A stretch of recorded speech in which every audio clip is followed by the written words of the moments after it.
안녕하세요 여러분, 수익률 상승에 도움을 드리고 싶은 헬퍼입니다. 금일 진행은 이제 간단한 마감 시황 설명드리고요. 그 다음에 이제 프로그램 매매 간단하게 살펴보고, 그 다음에 코스피 200 선물, 코스닥 1중 수급 차트 살펴보도록 하고요. 그 다음에 이제 9월 선물 만기 이후로부터 이제 현 선물 수급 추이, 연초 이후로 수급, 코스피 코스닥 간단하게 살펴보도록 하고요.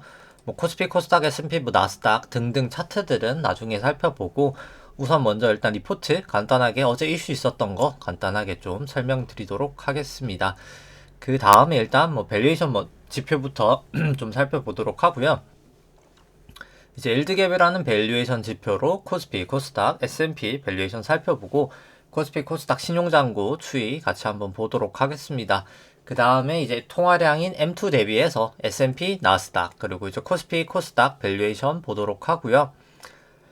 그 다음에는 수출액 전년동 비비 같은 경우에는 요즘에 계속 설명드렸기 때문에 그냥 설명 생략하도록 하고, 이제 일간 한국 수출액 대비해서 이제 코스피 시가총액 밸류에이션, 그 다음에 이제 글로벌 GDP 대비해서 코스피 S&P 밸류에이션, 그 다음에 이제 미국 쪽 하이힐드 스프레드로 위험 선호 구간인지 회피 구간인지 같이 조금 알아보도록 하고요. 그 다음에 이제 코스피, 코스닥, S&P, 나스닥 차트 보도록 하겠습니다. 코스피 생각보다 계속 좀 지루한 조정을 보이고 있는데 좀 언제 끝날지 같이 한번 보도록 하고요. 그 다음에 이제 코스피 안에 있는 내재 변동성 V 코스피, 그 다음에 필라델피아 반도체 지수, 니케이, 유로스톡스, 항생, 상해종합, 달러 인덱스, 달러원, 그리고 WTI, 금, 국고채 10년, 미국채 10년 금리 추이 같이 한번 보도록 하고요. 개인적으로 이제 보유하고 있는 이제 키스코 홀딩스랑 조정폭이 지금 상당히 큰데요. 같이 한번 살펴보고, 그 다음에 현대해상, 우리금융지주 같이 한번 보도록 하겠습니다. 그 다음에는 이제 오늘 수요일이기 때문에 수요일날 보는 종목인 이제 하이닉스, 네이버, KT, 효성화학, 메타플랫폼즈 이제 페이스북 사명 변경이 된 거고요. 같이 한번 보도록 하고 방송 마치도록 하겠습니다. 오늘 같은 경우에 증시 마이너스 한 1% 정도 이제 하락을 하면서 종료가 됐고요. 이제 코스닥 같은 경우 한 마이너스 2% 정도 나름 큰 폭의 하락이 있었습니다. 검은 색깔이 코스피 200이고요. 파란 색깔이 이제 프로그램 순매도인데, 오늘 거의 프로그램 순매도랑 증시 거의 유사하게 흘러갔었고요. 프로그램 매도의 주체는 외국인이 한 5,400억, 1,500억 정도 매도가 있었습니다.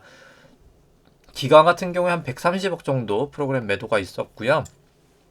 코스피 현물 같은 경우에는 개인이 2,300억 정도 매수가 있었고, 외국인 200억 매도, 기관이 한 2,400억 정도 매도가 있었고요. 선물 같은 경우에는 이제 개인이 3,400억 정도 매수, 기관이 한 700억 정도 매수, 외국인이 한 4,800억 정도 매도가 있었고, 코스닥 같은 경우에는 개인 4,600억 정도 매수, 기관이 한 1,700억 정도 매도, 외국인이 2,200억 정도 매도가 있었습니다. 그 다음에 수급 같은 경우에는 9월 선물 만기 이후로부터 이제 코스피는 개인이 2조 8천억 정도 매수 중이고요. 기관은 이제 외국인이죠. 외국인이 한 3.5조 정도 매도 중. 그 다음에 선물 같은 경우는 외국인 1.3조 정도 매수 중, 개인과 기관은 매도 중이고요. 연초 이후로부터는 개인이 74조 매수하고 있어서 수급은 상당히 계속해서 좀 중기적으로 좋지 않아 보인다 생각은 듭니다. 코스닥 같은 경우는 차트가 크게는 다르지 않아서 설명은 생략하도록 하고요. 그 다음에 차트는 나중에 보고, 일단 어제 같은 경우에 이제 미국 블러드 이제 세인트 루이스 연은 총재, 이분은 이제 곧 이제 조기 사퇴하긴 하고요. 근데 이제 좀 매파적인, 좀이 아니죠. 좀 되게 매트파적인 분인데, 이제 테이퍼링 종료 이후에 이제 연준 대차 대조표 축소 논의를 좀 지지한다. 결국 그냥 자산을 이제 축소할 거다. 이제 이 부분을 좀 지지한다라고 밝혔고요. 일단 인플레이션이 계속 이분 같은 경우에는 지속적일 것으로 예상이 되고, 이제 빠른 조치가 좀 필요하다라고 주장했고, 미국 주택 시장도 이제 과열 구간이다라고 언급을 했습니다. 저는 사실 이쪽 이분의 좀 이견에 저는 더 동의를 하고, 저는 데이터상으로도 이분의 의견이 더 맞지 않나라고 생각을 하고요. 파월 의장 같은 경우에 이제 경제 불평등 완화를 위해서 연준의 역할은 한계가 있다라고 했는데, 사실 본인이 다 경제 불평등을 어떻게 보면은 이미 만들어 놓고 회수는 연준이 못 하는데 만들 수는 있거든요. 이제 사실 양적 완화라는 것 자체가 경제 불평등 완화가 아니라 이제 경제 불평등을 만듭니다. 생각해보면 국고채를 이렇게 매입하면서 실질금리가 낮춰서 자산시장 버블을 하면 뭐 예를 들어서 제가 100만 원을 투자한 경우랑 제가 100조를 투자한 경우랑 증시 같은 경우에 퍼센트에 오르잖아요. 1%가 이제 증시 상승에 예를 들어서 10%를 이제 연준이 기여를 했다. 이제 퍼가 높게 될 수 있게 만들어졌기 때문에 실질금리를. 그럼 100만 원인 사람 10% 올라봐야 10만 원밖에 도움이 안 되지만 100조인 사람 10%면 10조거든요. 당연히 이제 퍼센트로 움직이는 자산 시장은 연방준비은행의 이제 무제한 왕적 완화로 인해서 사실 경제 불평등은 뭐 나타날 수밖에 없었고요. 이제 당연히 이제 이제 그 불평등 완화는 이제 할 수가 없죠. 이제 그건 재정 정책의 영향이기 때문에 뭐 사실 어떻게 보면은 본인이 이제 불을 질러놓고 이게 본인이 이제 불을 끌 수는 없다 뭐 이런 말을 하는 거지 않나. 좀 어떻게 보면 무책임한 말이지 않나라는 생각이고요. 개인적으로. 그 다음 이제 미국 쪽 생산자 이제 물가 같은 경우에는 뭐 상당히 높게 나왔습니다. 이제 요거 같은 경우는 제가 잠시만요. 캘린더를 보시면은 이제 미국 생산자 물가 같은 경우 뭐 상당히 높게 나왔고요. 뭐 중국 쪽도 13% 나오면서 뭐 26년 만인가요? 뭐 사상 최고치를 기록을 하면서 상당히 높은 수준이 나왔습니다. 뭐 그 이제 오늘 뭐 아시아 증시도 이제 그것 때문에 빠졌다라고 보는 의견도 많고요. 뭐 나머지 이제 설명은 좀 생략하도록 하겠습니다. 뭐 생산자 물가가 사실 높은 게 문제가 되는 게 어차피 결국에는 소비자한테 전가를 할 수밖에 없거든요. 전가를 안 하면 기업 이익이 떨어지고 전가를 하면 소비자 물가가 올라가고 뭐 지금 뭐 두 가지 가능성밖에 없는 상황이기 때문에 계속 뭐 물가 압력은 좀 있을 수밖에 없다라고 생각을 합니다. 중기적으로 가면 갈수록 그렇게 생각을 하고요. 그 다음에 이제 일드갭 살펴보면은 이제 파란 색깔 코스피 차트고요. 빨간 색깔이 이제 코스피 일드갭인데 주식안에 있는 기대 수익률을 이제 국고채 10년 금리로 차감을 한 겁니다. 간단하게 높을수록 저평가, 낮을수록 고평가고요. 뭐 최근에 살짝 올라오고 있는 거는 금리가 조금 조정되고 있는 부분이 조금 반영된 거고요. 하락했던 점이 있어서. 근데 그럼에도 불구하고 절대 수치 자체는 여전히 밸류에이션 부담은 있어 보인다 생각은 듭니다. 그 다음에 조금 더 긴 시계열로 봐도 뭐 밸류에이션 부담은 있어 보인다 코스피 생각을 하고요. 뭐 코스닥 같은 경우도 18년 정도 레벨까지는 와서 좀 밸류에이션 부담은 있어 보인다라고 생각을 합니다. 그 다음에 이제 코스피랑 S&P 같은 경우에는 이제 미국 쪽이 훨씬 더 밸류에이션 부담은 있어 보인다라고 보여지고요. 이제 무제한 양적 완화의 영향도 있고, 이제 패권 전쟁, 미중 패권 전쟁의 영향도 있다. 뭐 두 가지 다 복합적인 영향이다라고 생각을 합니다. 이제 저는 이 갭 자체가 좀 메워지리라고 생각을 하고요. 미국이 조금 더 하락을 하면서 메워지리라 생각을 합니다. 이 수치 같은 경우에는 이제 일드갭이 아니라 이제 페드 모형이라고 하는데 이제 국고채 10년 금리를 차감한 게 아니라 이제 나눈 수치고요. 금리에 조금 더 이제 민감한 모델입니다. 최근에 조금 올라가고 있는 거는 금리가 좀 빠져서인데 근데 사실 좀 올라감에도 불구하고 사실 절대 레벨 자체는 저는 좀 부담이 있는 레벨이다라고는 계속 사실 생각을 하고요. 그 다음에 이제 신용잔고 살펴보면은 뭐 코스피, 코스닥 일단 먼저 합산 신용잔고부터 살펴보면은 잠시만요. 합산 신용잔고 같은 경우에 뭐 크게 전일 대비 변화는 없었습니다. 23조 8천억 정도 기록을 했고요. 뭐 여전히 사실 높은 레벨이고 높은 레벨에서 사실 빠질 때가 가장 위험하긴 해서 뭐 계속 조심하시는 게 필요하지 않나 생각은 들고요. 그 다음에 신용잔고를 이제 코스피 시총으로 나눈 수치도 뭐 이렇게 높은 상황에서 결국 빠지고 있는 상황이기 때문에 뭐 계속 좀 조심하시는 게 맞지 않나 라는 생각입니다.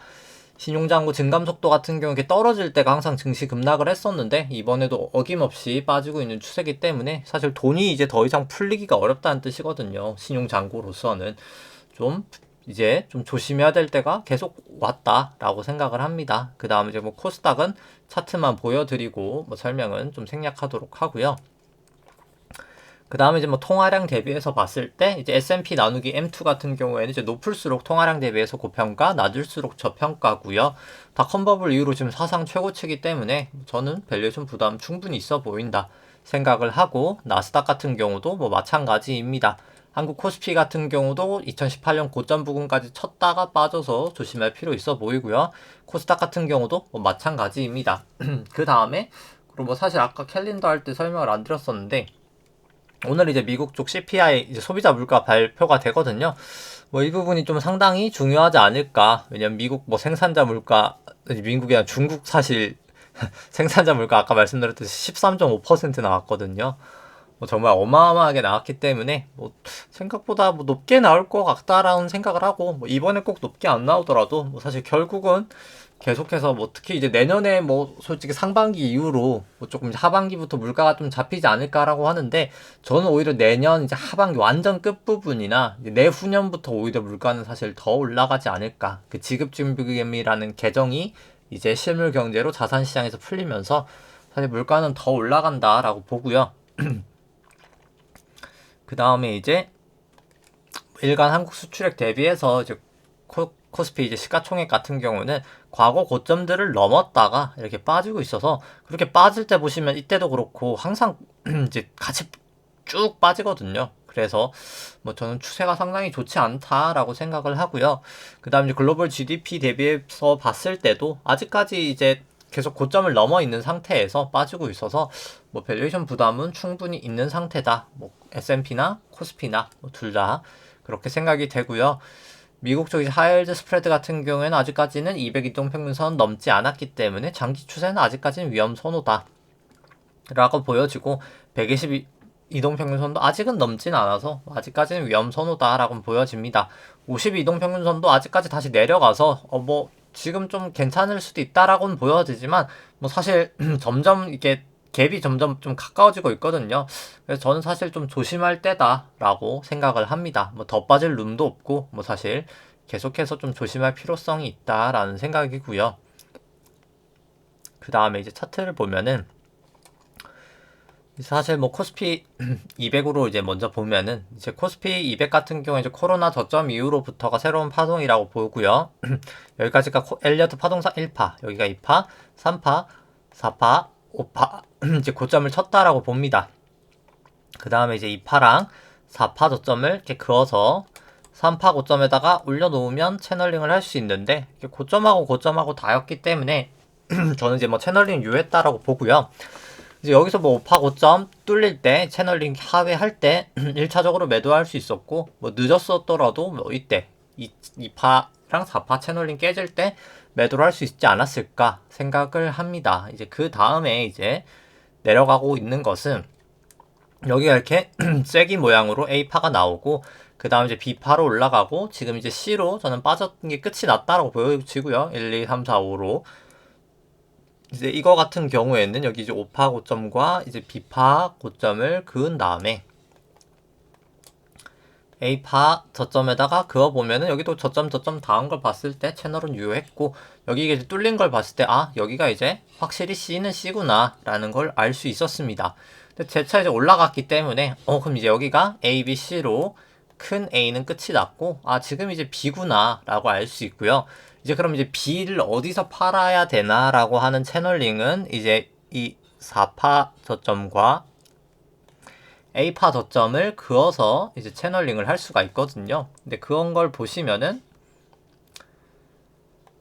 딱 그저께죠? 이제 제가 정확하게 안 건데 거의 딱 그저께 이 정도에서 반등을 했습니다. 근데 이제 오늘 같은 경우는 살짝 깨졌는데요. 그래서 내일 이제 사실 저는 움직임이 중요하다고 봅니다. 내일 만약에 또 하락해서 시작한다라고 하면은 이제 그냥 B가 엄청 짧은 상태로 이제 끝이 나고 B가 여기까지 그냥 B다 끝이가 나고, 그냥 C가 생각보다 빠르게 올 수 있다고도 보고요. 아니면 그냥 뭔가 제가 요 앞에 있는 5파 이후의 파동을 잘못 셌다. 뭐 그래서 뭔진 모르겠지만 하락 추세다 라고 이제 뭐 두 가지 가능이 좀 가능하지 않을까. 근데 저는 일단 뭐 개인적으로 좀 오를 수도 있다라고 보는데, 이제 좀 오류가 뜨긴 하네요 여기는. 이제 오를 수도 있다고 보는데, 근데 일단 뭐 저는 오늘 좀 미국 쪽은 또 역으로 빠진다고 봐서, 뭐 미국은 빠지고 우리는 올릴 수 있을까에 대해서 사실 뭐 저도 개인적으로 이제 마음속으로 좀 의문이 들긴 하지만, 차트만 봤을 땐 여기 채널이 내일 만약에 깨지지만 않는다면 뭐 올라갈 수도 있다라고는 보지만, 일단 사실 계속 말씀드리지만 여기가 뭐 사실 결국은 어차피 비파일 거기 때문에 뭐 굳이 무리를 할 필요는 전혀 없다. 뭐 사실 지금은 저는 웬만해서는 그냥 투자를 안 하는 게 사실 가장 맞지 않나, 뭐 계속해서 생각을 합니다. 만약에 올라간다고 치면 여기 A, B, C로 해서 406 정도까지는 저는 계산치상 뭐 반등을 하지 않을까. 이제 비파 계산치가 382 되돌리면 406, 618 되돌리면 422거든요. 그래서 뭐그 정도 406이나 422 정도까지 되돌리지 않을까라고는 생각을 하고요. 근데 뭐 여기 이제 볼린저 밴드 상당히 모이고 있기 때문에 좀 조심을 해야 될 것 같습니다. 사실 이제 언제든 사실 위로든 밑으로든 좀 튈 수 있는 구간이다라고 봐서 좀 위험해 보이는 게 사실이고요. 사실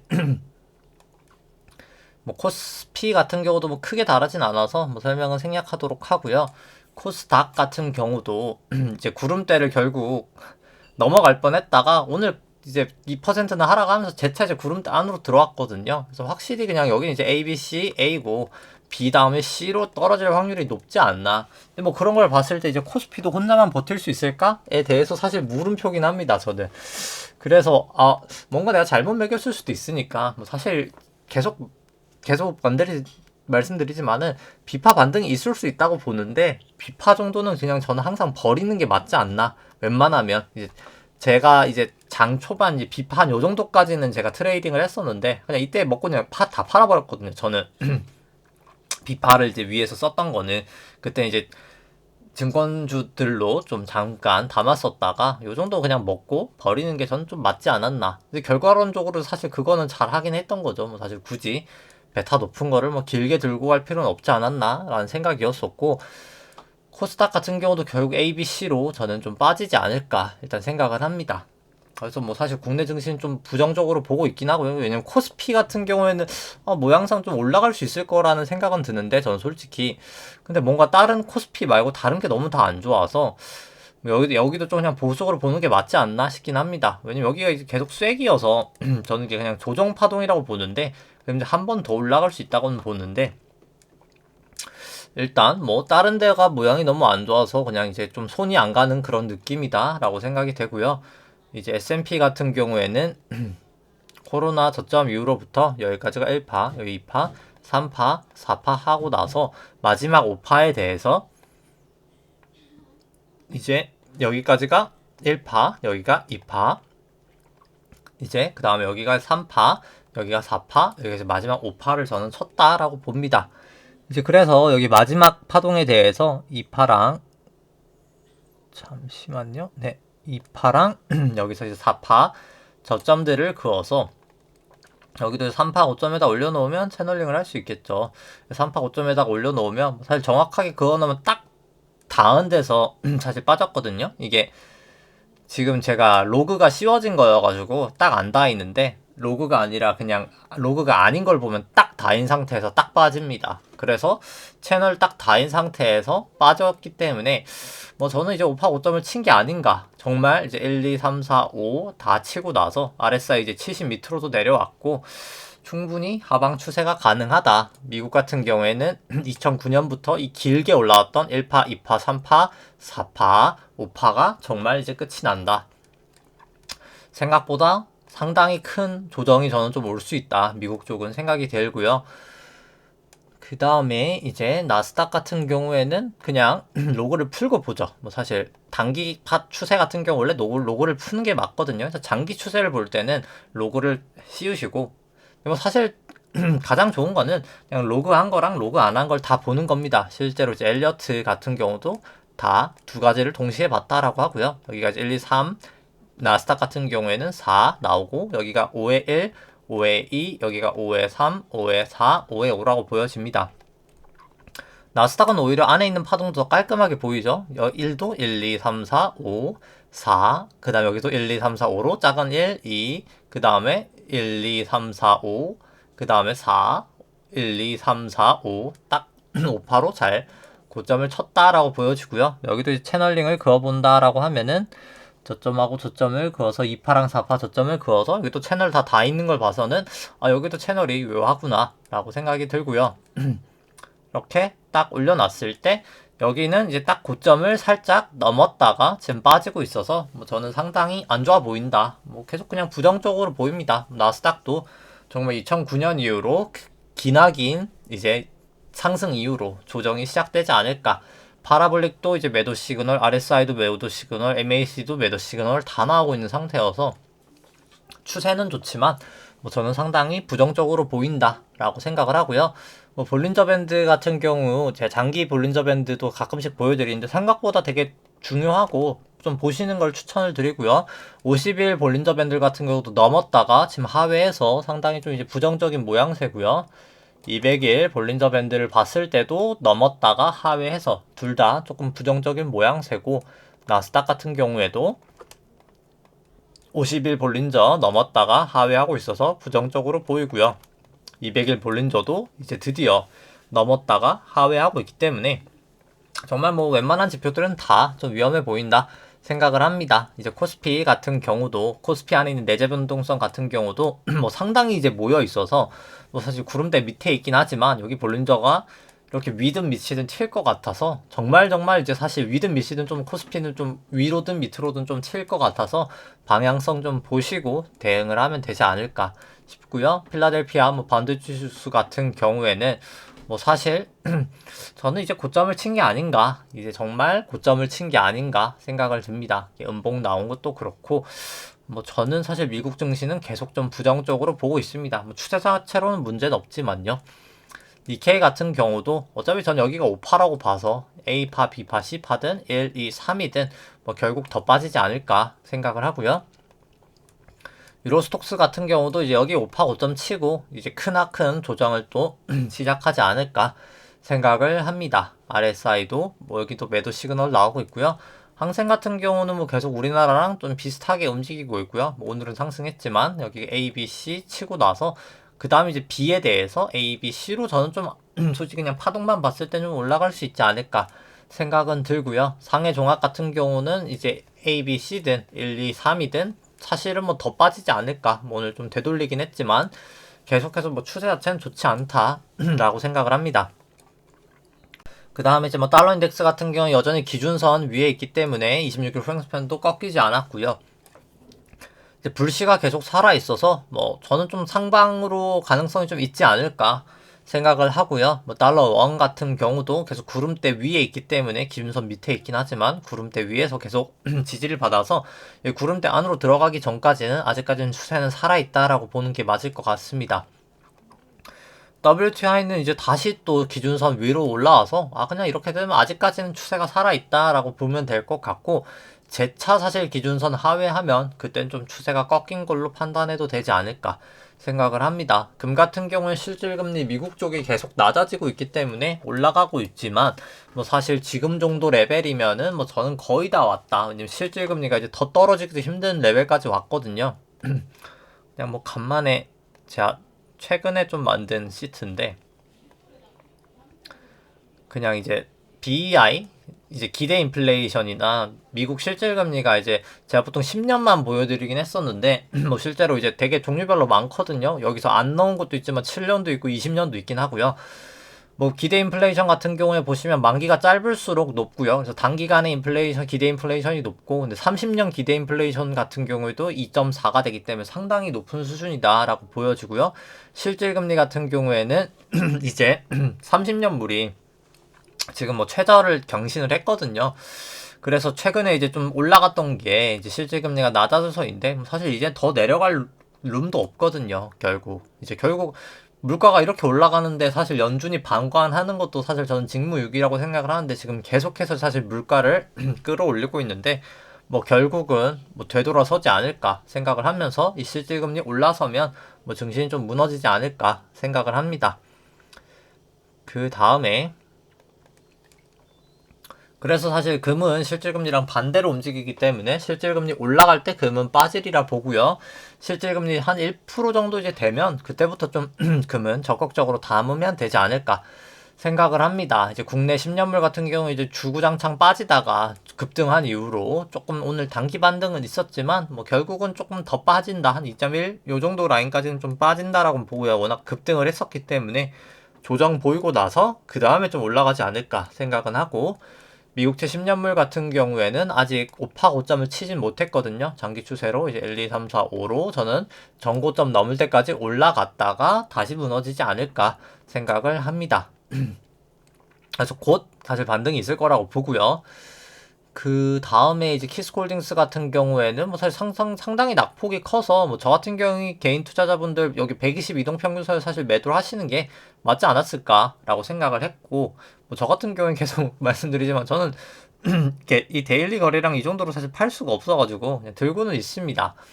근데 뭐 사실 거의 다 왔다, 제가 한 이 정도부터 거의 다 왔다라고 말씀을 드리는 것 같고요. 사실 뭐 사실 오늘도 빠지긴 했지만 뭐 저는 사실 이 정도면 거의 다 빠졌다라고 봅니다. 이제 뭐 진짜 뭐 이제 뭐 지하 1층 밑에 지하 2층 3층 4층 5층 뭐 있다고는 하지만 뭐 사실 거의 다 빠졌다라는 개인적인 생각이고요. 근데 이제 뭐 사실 아까 이제 뭐 지하 그것처럼 뭐 사실 떨어질 때는 뭐 어디까지 떨어지는 건 모르는 건 사실입니다만 뭐 거의 다 사실 저는 그냥 오지 않았나? A, B, C로 이렇게 본다 하더라도 더 빠지지 않았나? 설사 이게 B 나오고 빠진다 하더라도 B 정도는 나올 때다라고 보여지고요.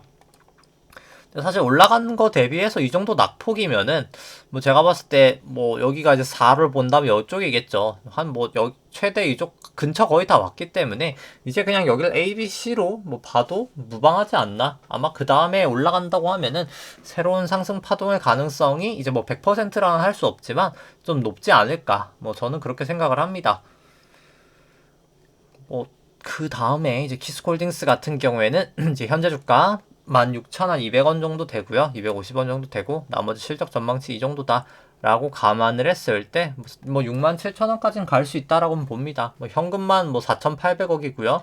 시총이 지금 3,000억밖에 안 돼서 뭐 사실 현금 가치만큼도 회사가 보유한 좀 평가를 못 받고 있다라고 생각을 합니다. 근데 이제 뭐 어차피 결국 자사주 소각하는 게 이제 12월 24일 이제 이후로 되니까 뭐 그때 소각하지 않을까 생각을 합니다. 뭐 그때 이후로 이제 올라가지 않을까. 이제 그때 이제 뭐 무상증자도 하면서 좀 올라가지 않을까. 이제 그때 이제 3분기 실적도 이제 나온 훌 테니까 뭐 그렇게 좀 개인적으로는 생각을 하고요. 근데 뭐 다만 뭐 대주주가 그건 결정할 문제니까 제가 뭐 확신할 수는 없겠지만 뭐 저는 아마 대주주분들이 지금 처한 뭐 상속세나 이런 거 상황을 봤을 때 뭐 좀 그렇게 할 가능성이 높지 않나? 뭐 계속해서 뭐 생각을 하고 있습니다. 그 다음에 이제 현대해상 살펴보면은 현대해상 같은 경우도 뭐 조정을 보이고 있죠. 이제 여기 바닥 이후로 올라간 부분 조정을 좀 보이고 있는데 뭐 여기는 뭐 사실 어디까지 빠진다라고 말하기도 좀 애매한 것 같습니다. 뭐 전형적인 파동 움직임이랑은 좀 다르게 움직이고 있어서 물론 이렇게 개별 종목 같은 경우는 뭐 파동을 안 따르는 경우도 있거든요. 그래서 뭐 어디가 바닥이다라고는 할 수 없겠지만 뭐 사실 그냥 밸류에이션 자체가 상당히 싼 구간이라 그냥 내려가면 사자라는 마인드로 그냥 저는 지금 가지고 있습니다. 현대해상 같은 경우에는 기대 수익률도 뭐 지금 상당히 높은 수준이고요. 20% 정도 되기 때문에 이 기대 수익률이 높을수록 싸고 낮을수록 비싼데 상당히 높은 구간이라 그냥 그냥 돈 있을 때마다 뭐 사도 괜찮은 레벨이다. 라는 생각이고요. 뭐 우리 금융지주도 마찬가지입니다. 근데 다만 뭐 우리 금융지주는 뭐 조금 올라간 게 조정은 보이진 않아서 뭐 언제든 조정은 보일 수 있다라고는 보여지지만 뭐 일단 아직까지는 크게는 보여지고 있진 않긴 하고요. MAC나 뭐 RSI는 좀 매도 시그널이 나고 있긴 합니다. 그리고 개인적으로 여기도 근데 상당히 싼 구간이기 때문에 그냥 빠지면 사자 해도 충분히 괜찮지 않을까. 왜냐면 결국 지금 증시가 실질금리가 올라가서 무너지는 건데 여기 같은 경우는 실질금리가 올라가면 올라갈수록 좋은 주식들이라 뭐 전 중기적으로 좋지 않을까 생각을 하고요. 여기 같은 경우도 기대 수익률 17.8이기 때문에 상당히 높은 수준이라 밸류에이션은 상당히 싸다 생각을 합니다. 뭐 내년도 배당만 하더라도 다 합치면 중간 배당 다 합치면은 7에서 8% 예상이 되기 때문에 그냥 배당주로도 상당히 우수한 회사다 생각은 들고요. 그 다음 이제 수요일 날 종목 살펴보면 SK하이닉스, 네이버, KT, 효성화학, 메타플랫폼즈 살펴보면은 하이닉스부터 살펴보면 하이닉스 같은 경우 현재 주가 11만원 정도 되고요. 나머지 실적 전망치 이 정도다 라고 감안했을 때 뭐 저는 한 76% 정도 상승 여력은 있다. 이제 절대가치 평가로는 생각이 됩니다.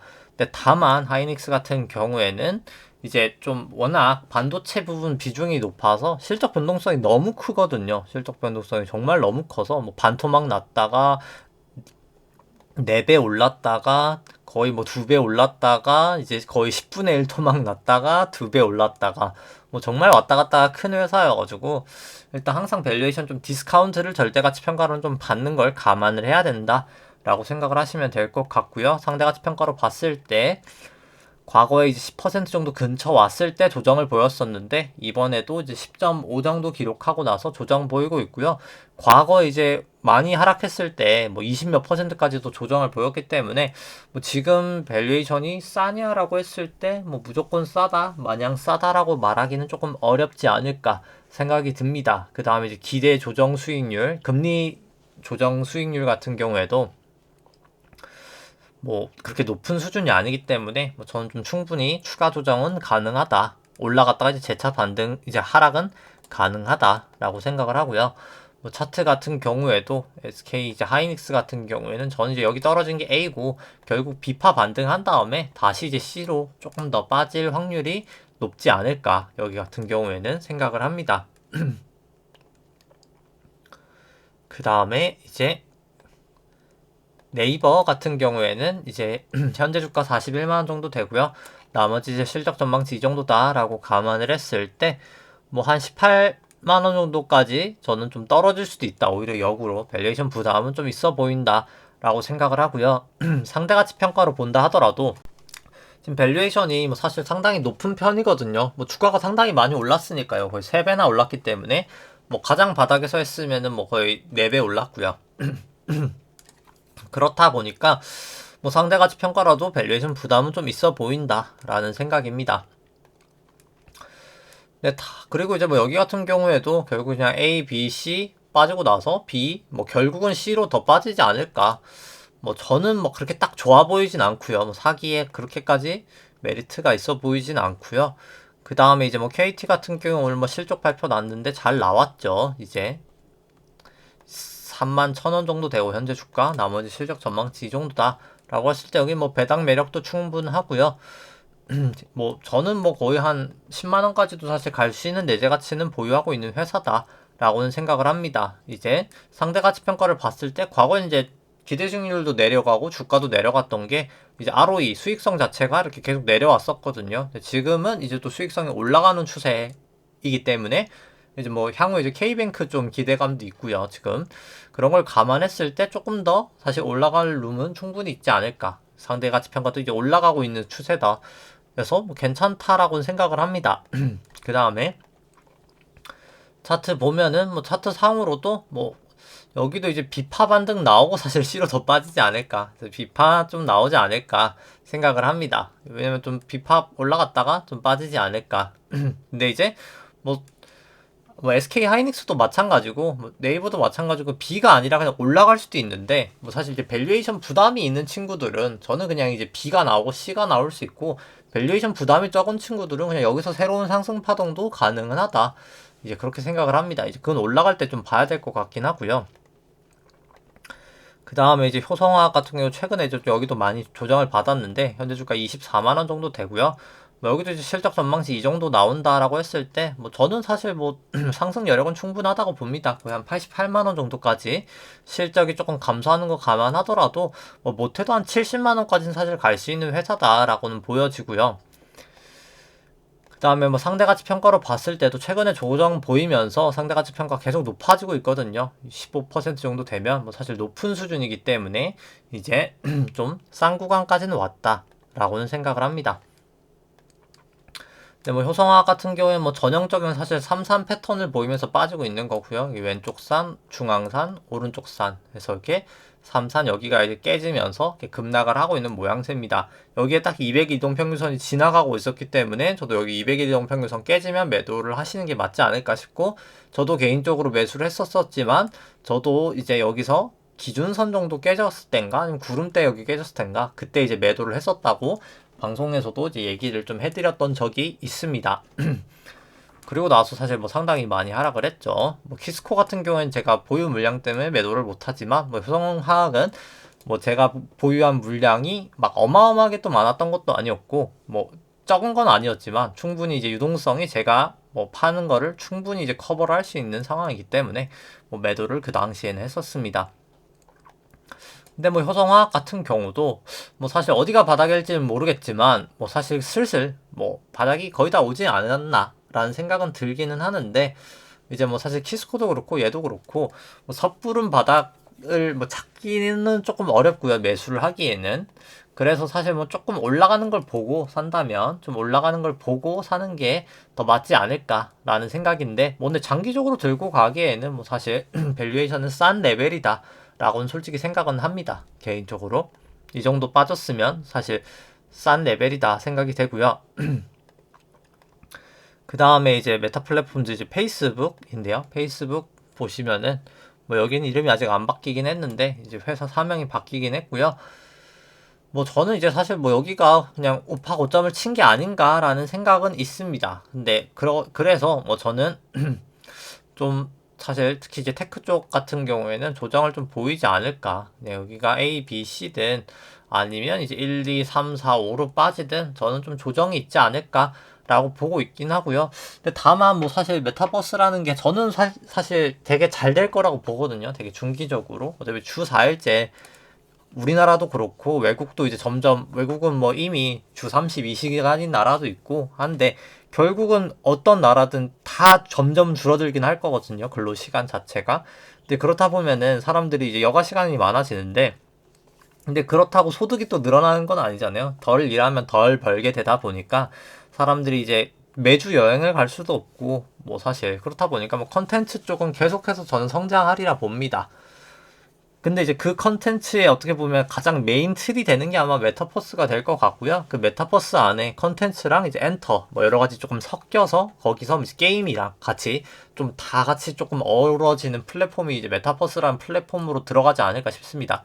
SNS까지 해서 이제 이렇게 들어가는 거죠. 그러니까 뭐 메타버스 안에 이제 여기에 그냥 메타버스가 그냥 뭐 제페토 같은 그게 아니라 여기서 그냥 SNS랑 컨텐츠, 여기서 이제 뭐 엔터테인먼트 이제 뭐 아이돌들하고 이제 뭐 게임 이런 게 다 같이 이제 통합이 되는 메타버스가 하나 나오지 않을까. 근데 결국 이제 그게 아마 새로운, 저는 이제 나중에 큰 초대형 이제 3파가 저는 있을 거라고 보는데, 결국 이번에 미국도 큰 조정을 보이고 나서 이제 그거에 가장 큰 플랫폼이 아마 여기지 않을까. 이제 좀 수혜가 뭐 그렇게 생각은 듭니다. 뭐 아직까진 모르겠지만, 아직까진 저의 소설입니다만 일단 뭐 그렇게 생각이 되고.